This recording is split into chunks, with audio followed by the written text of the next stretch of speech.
आजकल बहुत सारे फ़ेसबुक पर काम कर रहे हैं और वो किसी से मोटिवेट हो जाते हैं और उस पर फिर वो शॉर्टकट ढूँढने के चक्कर में होते हैं या तो पेज किसी से मोनेटाइज़ पेज ले लेते हैं पैसों से या फिर फ़ेक ऑडियंस ले लेते हैं। या तो वो फ़ेक होते हैं या इनएक्टिव होते हैं। तो कोई भी शॉर्टकट इख्तियार ना करें। आपके ऑडियंस कम ही सही लेकिन वो एक्टिव होनी चाहिए।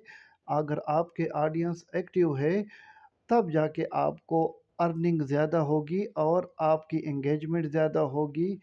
आपका वॉच टाइम भी ज़्यादा होगा और आपकी व्यूज़ भी ज़्यादा होंगे। अगर आपके ऑडियंस ज़्यादा भी है लेकिन वो एक्टिव नहीं है, तो वो आपको फ़ायदा नहीं देंगे, आपके लिए वो फ़ायदा नहीं है।